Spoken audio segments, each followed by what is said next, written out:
हाय दोस्तों, hi everyone, welcome back to my channel with a new video. दोस्तों, आज की इस वीडियो में हम बात करेंगे झारखंड की राजधानी, एक खूबसूरत सा शहर रांची के बारे में, जिसे पूर्व का मैनचेस्टर, झरनों का शहर और द हार्ट ऑफ झारखंड भी कहा जाता है। तो चलिए दोस्तों, सबसे पहले तो हम रांची के कुछ बेसिक फैक्ट्स को जान लेते हैं। झारखंड के नक्शे में बसा दक्षिणी छोटानागपुर प्रमंडल के एक खूबसूरत सा शहर रांची, जिसे झरनों का शहर और स्पोर्ट्स सिटी के नाम से भी जाना जाता है। लेकिन दोस्तों, क्या आप जानते हैं कि the heart of Jharkhand Ranchi कभी ऐसा दिखता था और इसका नाम पहले कभी विल्किंसनगंज और बिशुनपुर हुआ करता था। रांची, जिसका गठन 1899 में और मुख्यालय रांची है, इस जिले का क्षेत्रफल 5097 वर्ग किलोमीटर में फैला हुआ है और इसका जनसंख्या घनत्व 572, लिंगानुपात 949, शिशु लिंगानुपात 938 और साक्षरता दर 76.06 है। रांची जिले में 2 अनुमंडल, रांची सदर व बूडू, और 18 प्रखंड और 7 विधानसभा क्षेत्र भी हैं। दोस्तों, ये थी रांची की कुछ बेसिक जानकारियाँ।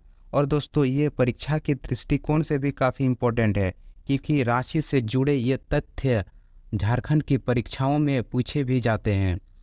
रांची समुद्र तल से लगभग 654 मीटर की ऊंचाई पर है। झारखंड की राजधानी रांची होने के साथ साथ रांची अपनी प्राकृतिक सौंदर्य के लिए भी काफ़ी प्रसिद्ध है। यहाँ कई झरने, नदियाँ, पहाड़ी, धार्मिक स्थल आपको मिल जाएंगे, जो आकर्षण का प्रमुख केंद्र भी बनते हैं और यहाँ की खूबसूरती को कई गुना बढ़ाते हैं। और दोस्तों, सिर्फ प्राकृतिक सौंदर्यता में ही नहीं, औद्योगिक क्षेत्र में भी रांची ने बहुत उन्नति की है, जिसमें अगर हम कुछ उद्योग की बात करें जो काफ़ी मशहूर भी रही, जैसे Usha Martin company, heavy engineering company limited, Indian aluminium company जैसी कई कंपनियां हैं। दोस्तों, रांची एक आदिवासी बहुल क्षेत्र है और इसमें कोई शक नहीं कि रांची आंदोलनकारियों का एक मुख्य केंद्र भी रहा है। महेंद्र सिंह धोनी की जन्मभूमि के साथ साथ यह धरती आबा बिरसा मुंडा की धरती भी रही है। रांची शहर की भाषा और खान पान, यहाँ आमतौर पर कुरमाली, उराव, मुंडारी, नागपुरी, खोटा, सादरी, कुरुक आदि जैसी भाषाएं बोली जाती है। वैसे तो ऑफिशियल लैंग्वेज हिंदी और इंग्लिश को मान्यता दी गई है। और खान पान की बात करें तो ढुसका काफ़ी प्रसिद्ध है। साथ ही बूंदी लड्डू, काजू बर्फी जैसी मिठाइयाँ भी यहाँ काफ़ी लोकप्रिय हैं। दोस्तों, प्रधानमंत्री स्मार्ट सिटी मिशन में रांची को भी शामिल किया गया है और शहर के जैसे ही रांची भी काफ़ी तरक्की की और अग्रसर है। आज यहाँ बड़े बड़े buildings, shopping malls, Birsa Munda airport जैसे एयरपोर्ट्स, इंडस्ट्रीज भी बन रहे हैं, जिसके लिए वनों की कटाई भी हो रही है, जिससे यहाँ के पर्यावरण पर भी असर हो रहा है, जो एक चिंता का विषय भी है। प्राकृतिक संसाधनों के कारण रांची को पूर्व का मैनचेस्टर भी कहा जाता है। रांची की धरती से कोयला, चूना पत्थर, ग्रेनाइट, जस्ता, tin, asbestos, thorium, ilmenite, fire clay जैसे खनिज प्रचुर मात्रा में मिलते हैं। यहाँ का बायोडायवर्सिटी पार्क, बिरसा जैविक उद्यान, जो हमेशा से ही लोगों के लिए आकर्षण का केंद्र बना है। पर्यटक यहाँ मनोरंजन के लिए शौक से आते हैं। इस पार्क में आपको कई तरह के जानवर की प्रजातियाँ और पंछी देखने को मिल जाएंगे। यहाँ का रॉक गार्डन भी काफ़ी पॉपुलर है। दोस्तों, इस गार्डन की खास बात यह है कि जितनी भी मूर्तियाँ इस रॉक गार्डन में बनाई गई हैं, वो पत्थरों को काटकर बनाई गई हैं। और अगर आप अपने इंटरटेनमेंट को दोगुना करना चाहते हैं तो यहाँ का ऑक्सीजन पार्क और सीधो कानू पार्क आपकी सेवा में हाजिर है। रांची की सबसे खास बात यहाँ का पल पल में बदलता मौसम है, जिसके वजह से यहाँ का मौसम भी काफ़ी खुशनुमा रहता है। आइए अब बढ़ते हैं रांची के नदियों की ओर और पहले नंबर पे हमने रखा है स्वर्णरेखा नदी। दोस्तों, इस नदी की खास बात यह है कि इस नदी की रेत से सोने का अंश पाया जाता है। और दूसरी खास बात यह रही कि बंगाल की खाड़ी में स्वतंत्र रूप से गिरने वाली झारखंड की यह एकमात्र नदी है। इसकी कुल लंबाई 470 किलोमीटर है और यह हुंड्रू जलप्रपात का भी निर्माण करती है, जो कि पर्यटक स्थल भी है।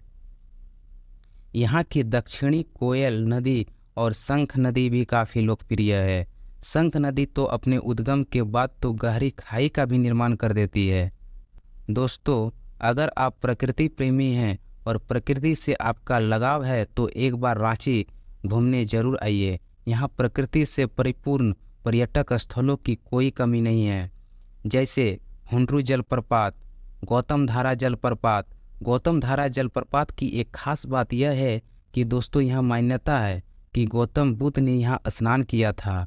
दसम जलप्रपात कांची नदी पर स्थित, यह 130 फीट की ऊंचाई से गिरती है और 10 धाराओं के कारण इसका नाम दसम जलप्रपात पड़ा है। और दोस्तों आगे है सीता जलप्रपात। टैगोर हिल जैसी जगहें आपको मनोरंजन का एक अलग ही अनुभव कराती हैं।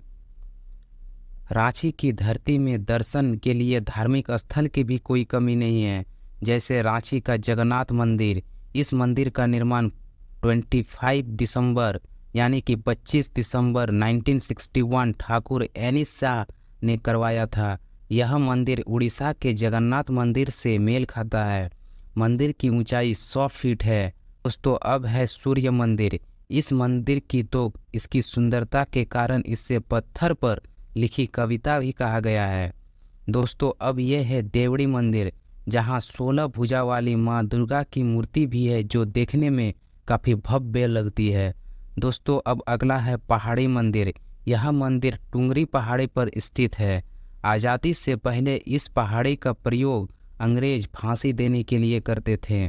और दोस्तों खास बात यह है कि इस पहाड़ी में स्वतंत्रता और गणतंत्र दिवस पर झंडा भी फहराया जाता है। चाहे खेल हो, आंदोलन हो या एजुकेशन के मामले में रांची कभी पीछे नहीं रहा है। काफ़ी दूर दूर से छात्र रांची में स्टडी करने के लिए आते हैं। यहाँ कई बड़े बड़े एजुकेशन सेंटर्स भी हैं, जैसे Ranchi university, doctor Shyama Prasad Mukherjee university, Birsa Krishi university, Birla institute of technology, Raksha Shakti university जैसे बड़े बड़े यूनिवर्सिटीज़ और एजुकेशन सेंटर्स भी हैं। तो दोस्तों आज की इस वीडियो में हमने रांची के कुछ फैक्ट्स को जाने। अब अगली वीडियो में फिर मिलते हैं किसी नए शहर के साथ। तब तक के लिए दोस्तों जय हिंद।